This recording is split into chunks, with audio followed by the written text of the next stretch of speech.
L'année dernière, pour la Chandeleur, j'ai fait un choix un peu osé. À un cidre que je sais délicieux, j'ai préféré un magnifique cidre bien limpide, mis en valeur par sa bouteille transparente. Mais des amis ayant aussi apporté une bouteille, mon achat compulsif est resté au placard. Et quelques mois plus tard, quand j'ai voulu le servir en rafraîchissement estival, mon beau cidre limpide avait développé un affreux trouble. Ni une ni deux, je me suis juré de l'emmener au labo. Et oui, le cidre, c'est mon objet d'étude. Et quand il est trouble, c'est parfait pour moi, puisque ma thèse vise à comprendre comment se forme ce trouble inattendu. Vous vous demandez peut-être pourquoi des scientifiques se penchent sur le sujet. La réponse est simple. Comme moi, la majorité des consommateurs veulent que ce qu'ils ont acheté reste relativement stable jusqu'au jour où ils l'avalent.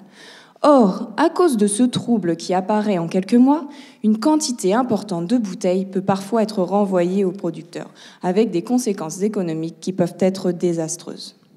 Ainsi, comprendre comment se forme ce trouble est la porte d'entrée pour apprendre à le contrôler. Avant de vous parler plus précisément de ma thèse, je dois définir ce qu'est le trouble. C'est un phénomène d'optique causé par des particules qui diffusent la lumière dans toutes les directions, ce qui les rend visibles. Le trouble auquel je m'intéresse est causé par les constituants chimiques du cidre, très petits, qui se regroupent jusqu'à devenir visibles. Un peu comme des arbres trop petits pour être vus d'un avion peuvent former une forêt, facile à distinguer. Pour comprendre comment se forme ce trouble, ma thèse se déroule comme une enquête de police. À partir des suspects que sont les constituants chimiques du cidre, je cherche les coupables et quel est leur mode opératoire pour former le trouble. Dans un premier temps, grâce à des techniques dites de chimie analytique comme la chromatographie, qui permet de séparer les constituants d'un mélange comme le trouble, j'ai pu trouver mes suspects. Ce sont des protéines, de gros sucres complexes appelés polysaccharides, des minéraux et des polyphénols, qui sont des constituants très importants dans les propriétés des produits à base de pommes.